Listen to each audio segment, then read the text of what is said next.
हाँ तो प्रिय विद्यार्थियों, आज के इस वीडियो लेक्चर में क्लास 12 जिसका 11वां चैप्टर चल रहा है 3D ज्योमेट्री 11.3 जो एक्सरसाइज है, इसका एक्सरसाइज इंट्रोडक्शन हम करा चुके हैं। देखते हैं पहला क्वेश्चन क्या है। निम्नलिखित प्रश्नों में से प्रत्येक में समतल के अभिलंब की दिक् कोसाइन ज्ञात करनी है और मूल बिंदु से इसकी दूरी ज्ञात करनी है। ये प्लेनों की इक्वेशन दे रखी है, समतल की समीकरण दे रखी है। तो अभिलंब के पहले दिक् कोसाइन ज्ञात करने मतलब दिक् कोज्या ज्ञात करनी है, फिर मूल बिंदु से इनकी दूरी ज्ञात करनी है। जैसे पहला दे रखा है, पहला पार्ट ए दे रखा है z बराबर 2 का अभिलंब कौन सा है इसका अभिलंब बेटा z अक्ष है, अभिलंब z अक्ष है। इसके दिक् कोसाइन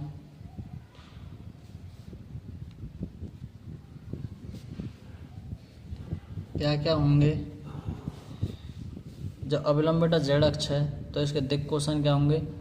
x एक्सिस के साथ ये 90 डिग्री का बनाएगा और y एक्सिस के साथ भी 90 डिग्री का बनाएगा। तो एंगल जो आएंगे कितने कितने आएंगे, x एक्सिस के साथ 90 डिग्री, y एक्सिस के साथ भी 90 डिग्री और z एक्सिस के साथ कितना बनाएगा बेटा, स्वयं के साथ 0 डिग्री बनाएगा। तो इसके दिक् कोसाइन कितने कितने हो जाएंगे, कॉस 90, ये l की वैल्यू होती है, m की वैल्यू भी कॉस 90 हो जाएगी और n की वैल्यू क्या हो जाएगी, कॉस 0, क्योंकि l बराबर कॉस अल्फा, m बराबर कॉस बीटा और n बराबर कॉस गामा। अर्थात कॉस 90 की वैल्यू 0, यहाँ कॉस 90 की वैल्यू 0 और कॉस 0 की वैल्यू 1। इसके दिक् कोसाइन ये हो गए। और मूल बिंदु से दूरी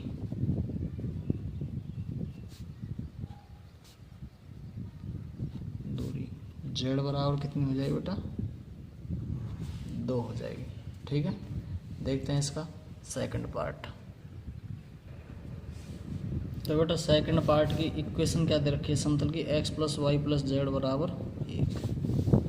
तो यहाँ समतल के अभिलंब के दिक् अनुपात, समतल के अभिलंब के दिक् अनुपात क्या है, 1 1 1। ये इसके दिक् अनुपात हो गए, जो x का गुणांक और y का गुणांक और z के गुणांक, ये इसके दिक् अनुपात हो गए, 1 1 1 हो गए। और समतल के अभिलंब के दिक् कोसाइन, अभिलंब के दिक् कोसाइन क्या होंगे, 1/√1 का स्क्वायर प्लस 1 का स्क्वायर प्लस 1 का स्क्वायर, कोमा 1/√, ये तो l के हो गए, ये m के लिए 1 का स्क्वायर प्लस 1 का स्क्वायर प्लस 1 का स्क्वायर। और n के लिए कितने हो जाएंगे, 1/√1 का स्क्वायर प्लस 1 का स्क्वायर प्लस 1 का स्क्वायर। या इनको हम क्या कह सकते हैं, 1/, ये कितना हो जाएगा, √3, 1/√3, 1/√3। अब समतल के इस समीकरण को 1/√3 से गुणा करना। तो समतल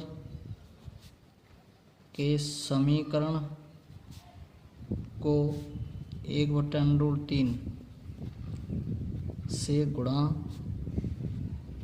करने पर, तो गुणा करेंगे तो क्या मिलेगा, 1/√3x plus 1/√3y plus 1/√3z बराबर कितना हो जाएगा, 1/√3 हो जाएगी। अतः मूल बिंदु से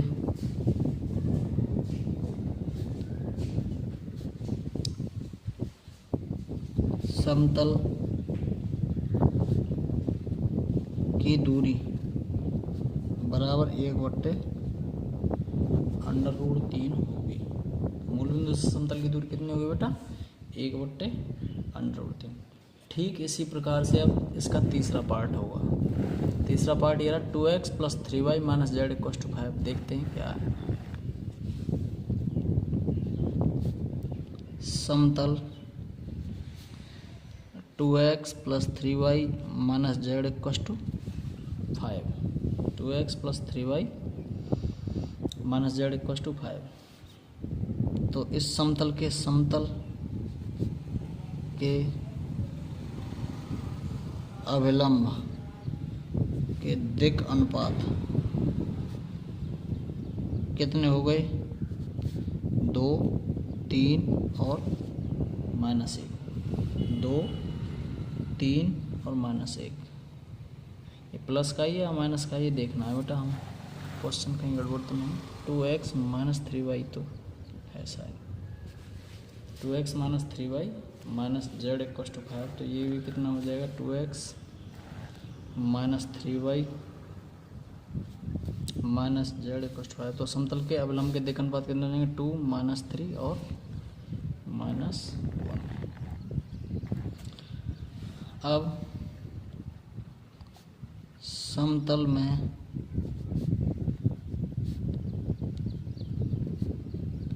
अभिलंब के दिक् कोसाइन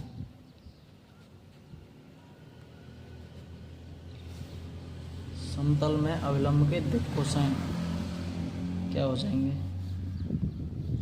2/√2 का स्क्वायर प्लस -√3 का स्क्वायर प्लस -1 का स्क्वायर कॉमा -3/√2 का स्क्वायर प्लस -3 का स्क्वायर प्लस -1 का स्क्वायर कॉमा -1/√2 का स्क्वायर प्लस -3 का स्क्वायर प्लस -1 का स्क्वायर।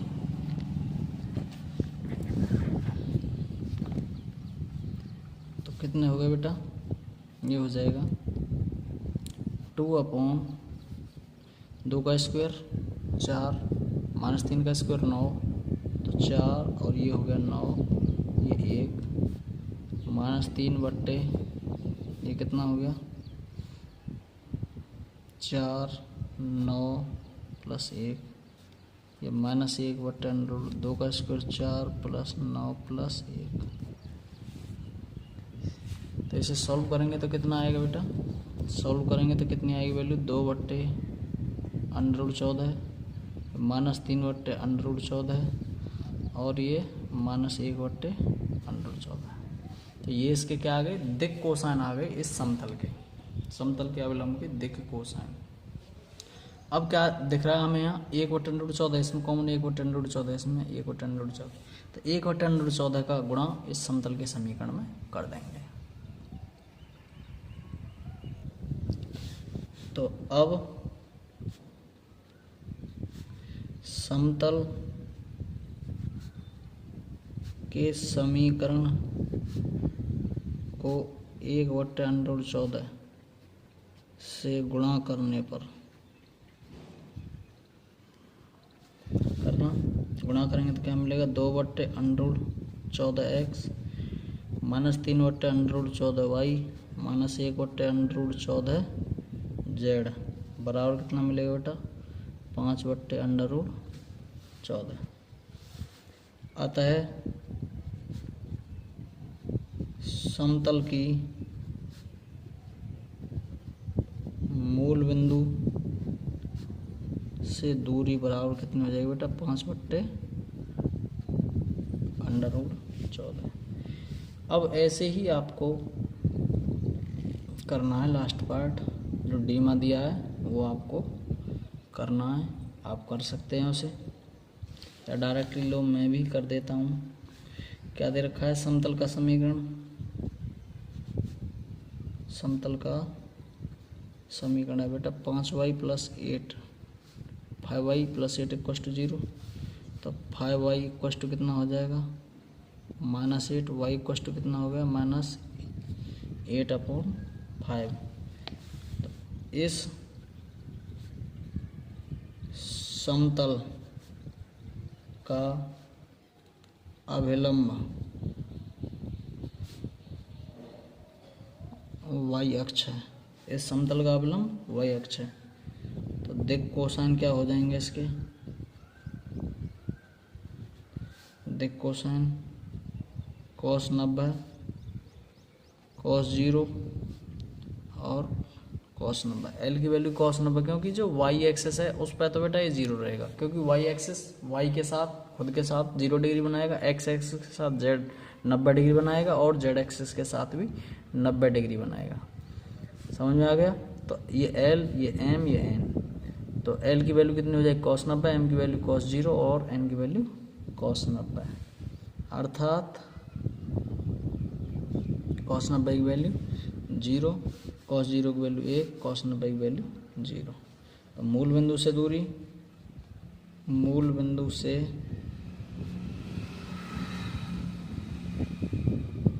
समतल की दूरी बराबर कितना हो जाएगा? Modulus 8/5 equals to 8/5।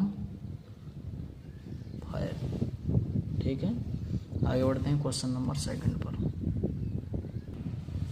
हाँ तो बेटा क्वेश्चन नंबर 2 क्या कह रहा है? ये कह रहा है उस समतल का सदिश समीकरण ज्ञात कीजिए जो मूल बिंदु से 7 मात्रक दूरी पर है और सदिश 3i plus 5j minus 6k पर अभिलंब है। तो बेटा जब अभिलंब इकाई सदिश दे रखा हो और मूल बिंदु से दूरी दे रखी हो तो सदिश की समीकरण क्या हो जाती है? समतल की समीकरण vector r dot n cap बराबर d, vector r dot n cap बराबर d। तो अब इसे सॉल्व करते हैं। ये क्या है? इसका अभिलंब सदिश है। हमें क्या निकालना है? n कैप क्या होता है? अभिलंब इकाई सदिश है, अभिलंब मात्रक सदिश। मूल बिंदु से दूरी है d दे रखी है। पहले इसका अभिलंब मात्रक सदिश निकालते हैं। देखो सदिश 3i plus 5j minus 6k के अनुदिश इकाई सदिश, सदिश 3i plus 5j minus 6k के अनुदिश इकाई सदिश n कैप बराबर कितना हो जाएगा? 3i plus 5j minus 6k upon under root, क्योंकि n कैप बराबर क्या हो जाता है बेटा? Vector n upon vector n का मॉडुलस। तो n वेक्टर हो गया ये, अपॉन n का मॉडुलस निकालेंगे तो 3i का स्क्वायर, सॉरी i के कोफिशिएंट का स्क्वायर, फिर j के कोफिशिएंट का स्क्वायर, फिर k के कोफिशिएंट का स्क्वायर। तो n कैप बराबर कितना हो जाएगा? n कैप बराबर हो जाएगा 3i plus 5j minus 6k upon under root 3 का स्क्वायर 9, 5 का स्क्वायर 25 और 6 माइनस 6 का स्क्वायर 36। इनको सॉल्व करेंगे तो कितना हो जाएगा? 3i plus 5j minus 6k upon 25 और 9 34, 34 और 36 कितना हो गया? 70। तो कितना होगा ये? Under root 70। अब समतल का सदिश समीकरण, समतल का सदिश समीकरण क्या हो जाएगा? Vector r dot n cap बराबर d। तो vector r dot n cap कितना है? 3i plus 5j minus 6k upon under root 70 बराबर d की वैल्यू कितनी है? 7। यही है अपना आंसर। समझ में आ गया? आगे बढ़ते हैं क्वेश्चन नंबर 3 पर। तो बेटा क्वेश्चन नंबर 3 क्या कह रहा है? ये कह रहा है निम्नलिखित समतलों का कार्तीय समीकरण ज्ञात कीजिए। कार्तीय समीकरण ज्ञात करनी है हमको। ये 3 पार्ट दे रखे हैं, तो देखते हैं क्या है इसका। समतल का समीकरण क्या है? दिया गया समतल का समीकरण, दिया गया समतल का समीकरण r dot i cap plus j cap minus k cap बराबर 2। क्या दे रखा है? r dot i cap plus j cap minus k cap बराबर 2। वेक्टर आर बराबर क्या होता है, x i cap plus y j cap plus z k cap दिए गए समीकरण में रखने पर, इस समीकरण में रख देना। रखो तो क्या हो जाएगा, x i cap plus y j cap plus z k cap dot I cap plus J cap minus के कैप बराबर 2। अब इसमें डॉट प्रोडक्ट करना आप पर अच्छे तरीके से आता है कि आई वाले का आई वाले के साथ, जे वाले का जे वाले के साथ, के वाले का के वाले के साथ। तो करना, एक्स का आई से किया, एक्स आई कैप का आई कैप से किया तो आई डॉट आई 1 हो गया। फिर वाई वाले का, वाई का कोफिशिएंट कितना, जे कैप, और जे वाले से किया तो 1 प्लस जेड माइनस 1, जेड का माइनस 1 बराबर 2। तो कितना हो गया, x plus y minus z बराबर 2। आता है समतल का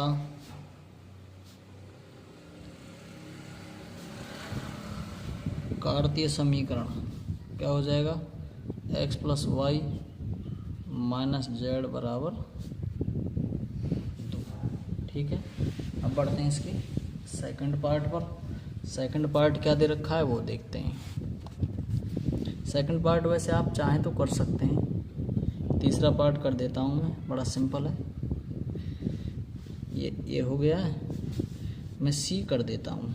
तीसरा पार्ट, दिया गया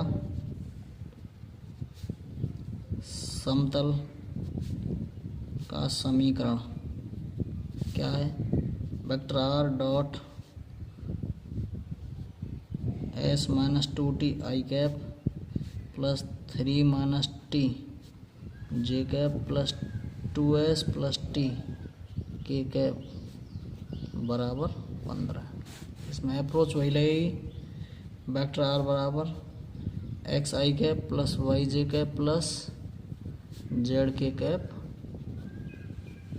रखने पर, रखना x i cap plus y j cap plus z k cap dot s minus 2t i cap plus 3 minus t j cap plus 2s plus t k cap बराबर 15। अब इनका करो बेटा गुणा, करेंगे तो क्या मिलेगा, s minus 2t into x plus 3 minus t into y plus 2s plus t into z बराबर 15। चाहे तो इसे यहीं छोड़ सकते हैं और चाहे तो इसे और बढ़ा सकते हैं। वैसे इसे यहीं छोड़ देंगे तो कोई प्रॉब्लम नहीं होगी, आगे बढ़ाने की कोई ज़रूरत नहीं है। तो होता है समतल का कार्तीय समीकरण क्या हो जाएगा, s minus 2t into x plus 3 minus t into y plus 2s plus t into z equals to 15। आगे बढ़ते हैं क्वेश्चन नंबर 4 पर। छोटा क्वेश्चन नंबर 4 क्या कह रहा है, ये कह रहा है निम्नलिखित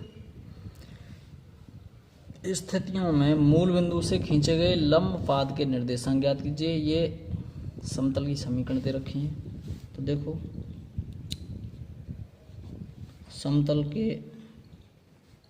समतल का समीकरण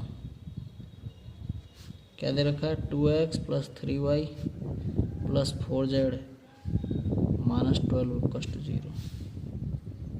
इसमें समतल का समीकरण दे रखा है 2x plus 3y plus 4z minus 12 में अंडर रूट, क्योंकि इसके दिक् अनुपात कितने हैं बेटा, 2 3 4, तो इसके दिक् अनुपात हैं। जब इसके दिक् कोसाइन ज्ञात करेंगे तो इसके दिक् अनुपातों का स्क्वायर करके अंडर रूट में तब उसका भाग देंगे। तो इस समीकरण में 2 का स्क्वायर प्लस 3 का स्क्वायर प्लस 4 का स्क्वायर बराबर कितना होगा, 2 का स्क्वायर 4 प्लस 9 प्लस 16 बराबर कितना हो गया, 129 से भाग देने पर, भाग देना क्या मिलेगा बेटा, दो इस समीकरण में 2/√29 x plus 3/√29 y plus 4/√29 z, ये -12 इधर ट्रांसफ़र करके ले जाएंगे तो कितना हो जाएगा, +12 बट्टे √29। यह है कौन सी समीकरण होगी, यह समतल का अवलंब रूप है, समतल का अभिलंब रूप है।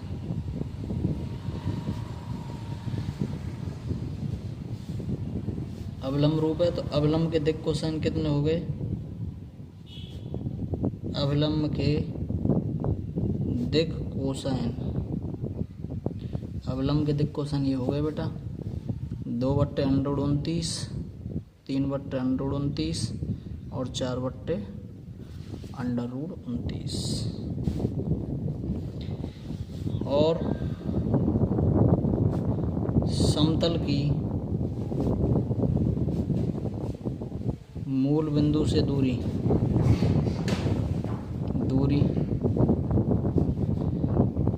d बराबर क्या लिख सकते हैं हम, d बराबर लिखते हैं या r बराबर लिखते हैं, कितना हो गया 12 बट्टे √29। क्योंकि समतल का जब ये अवलंब रूप है तो अवलंब रूप बराबर क्या हो जाएगा, r इंटू एन कैप बराबर डी होता है। एन कैप क्या होता है जब सदिश रूप में निकालते हैं, सदिश रूप में तो बेटा ये होता है vector r dot n cap बराबर डी, या हम ऐसे लिख सकते हैं LX प्लस के MY प्लस के NZ बराबर डी ये लंबिक दूरी होती है बेटा, ठीक है। तो इसकी कंपेयर करेंगे तो ये L हो गया, ये M हो गया, N हो गया, तो LX plus MY plus NY, LX plus MY plus NZ बराबर D होता है। तो ये D की वैल्यू हो गई, तो इसे R भी कह सकते हैं और D भी कह सकते हैं। तो समतल की मूल बिंदु से दूरी कितनी हो गई, 12 बट्टे √29। तो मूल बिंदु से समतल पर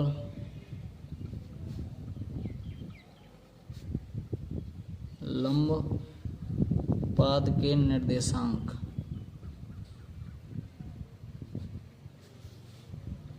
x बराबर कितना हो जाएगा, LR, L की वैल्यू कितनी है बेटा 12 बट्टे √29, इंटू R की वैल्यू कितनी है 12 बट्टे √29, सॉरी 2 बट्टे √29।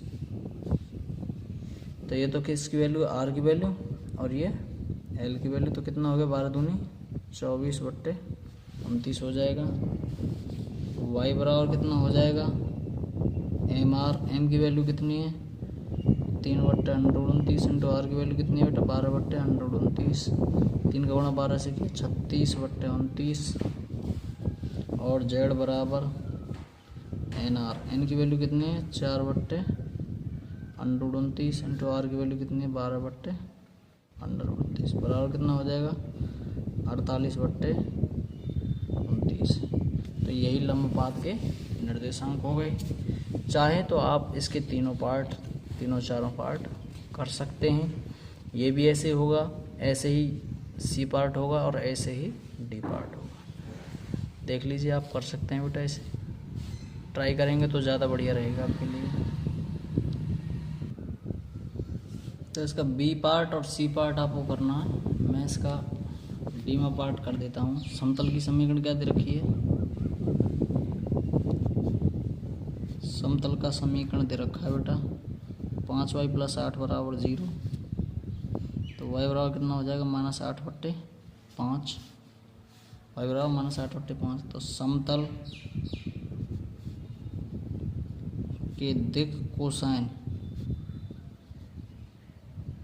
समतल के दिक् कोसाइन कितने हो जाएंगे, एक्स एक्स का नहीं है बेटा, मैं डायरेक्टली कंपेयर करूँ तो एक्स एक्सिस का कोई कोऑर्डिनेट नहीं दे रखा। तो जो वाई एक्सिस का ये जो पॉइंट है, एक्स एक्सिस पर 90 डिग्री का कोण बनाएगा। तो जब दिक् कोसाइन निकालेंगे तो एल बराबर cos 90 0, वाई एक्सिस खुद के साथ 0 डिग्री बनाएगा तो cos 0 का मान 1, जेड एक्सिस के साथ 90 डिग्री बनाएगा तो cos 90 का मान 0। तो इसके दिक् कोसाइन कितने हो गए 0 1 0। मूल बिंदु से दूरी, मूल बिंदु से दूरी r बराबर कितना हो जाएगा -8 बट्टे 5। x बराबर क्या होता है, लंबपात के निर्देशांक निकाल रहे, तो x बराबर अभी बताया मैंने, देखो यहाँ एल आर, तो एल आर, एल की वैल्यू कितनी है बेटा 0 गुणा आर की वैल्यू कितनी है, -8/5, तो 0 हो गया। वाई बराबर क्या होता है, एम आर, एम की वैल्यू कितनी, 1 गुणा -8/5, कितना हो गया, -8/5। और जेड बराबर कितना हो जाएगा, एन आर, एन की वैल्यू कितनी है बेटा, 0 गुणा आर की वैल्यू कितनी है, -8/5 बराबर कितना हो गया, 0। तो लंबपात के निर्देशांक कितने हो गए, यहाँ लिख देंगे, अतः लंबपात के निर्देशांक 0, -8/5 और 0। ठीक है, क्वेश्चन नंबर 4 कंप्लीट होता है। बढ़ते हैं क्वेश्चन नंबर 5 पर।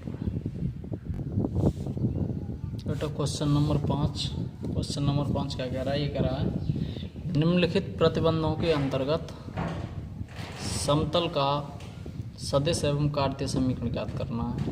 जिसके 2 पार्ट दे रखे, इनमें से एक पार्ट को हमें सॉल्व करना है, दूसरे पार्ट को आपको खुद को करना है। तो ये कह रहा है बिंदु 1, 0, -2 से जाने वाला और सदिश i cap plus j cap minus k cap समतल पर अविलंब सदिश का अविलंब का सदिश रूप में समतल का समीकरण ज्ञात करना है। जिससे होकर के जाता है उसे वेक्टर ए नाम देंगे। अविलंब की बात कर रहा है तो n वेक्टर हो जाएगा। तो बेटा लिखते हैं यहाँ पहले बिंदु वेक्टर ए से जाने वाले समतल पर जो सदिश n वेक्टर से लंब दिशा में हो,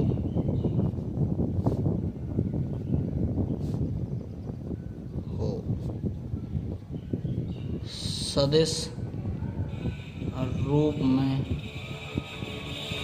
समतल का समीकरण।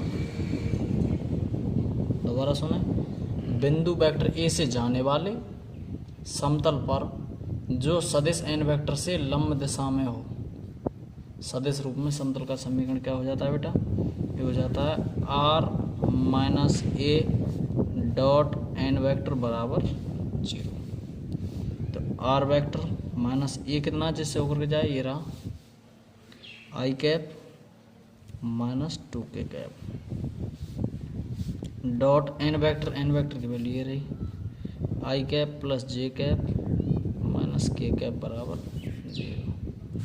अब इनका डॉट प्रोडक्ट कर दो, करते हैं तो r dot i cap plus j cap minus k cap minus i cap minus 2k cap dot i cap plus j cap minus k cap बराबर 0। तो r dot i cap plus j cap minus k cap minus i का i से किया 1, j इसके पास नहीं है, इसके पास है तो 0 हो जाएगा, और माइनस 2k का इससे किया प्लस 2 बराबर 0। ये कितना हो गया, r dot i cap plus j cap minus k cap बराबर 3। यही इसका सदिश समीकरण है। अब कार्तीय समीकरण निकालना, तो लिख देंगे यह है समतल का सदिश समीकरण है।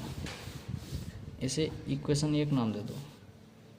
अब समीकरण 1 में वेक्टर r बराबर x i cap plus y j cap plus z k cap रखना x i cap plus y j cap plus z k cap dot I cap plus J cap plus के cap बराबर 3। इसका इससे गुणा किया x, इसका इससे किया y, ये माइनस का के कैप है बेटा, माइनस जेड बराबर 3। तो ये क्या आ जाएगा, यह है समतल का कार्तीय रूप में समीकरण। वीडियो में बेटा हम इतने क्वेश्चन कराएंगे और बचे हुए क्वेश्चन अगले वीडियो में डालेंगे, क्योंकि वीडियो का फिर टाइम ड्यूरेशन बड़ा हो जाता है। और क्वेश्चन मुझे लगता है आपकी समझ में अच्छे से समझ में आ गए होंगे। नहीं आते हैं तो वीडियो को पॉज करके 1-2 बार और रिवाइज किया करें, जिससे अच्छे तरीके से समझ में आ जाएंगे। वीडियो को ज़्यादा से ज़्यादा शेयर किया करो और अपना काम टाइम पर करो। धन्यवाद वीडियो देखने के लिए।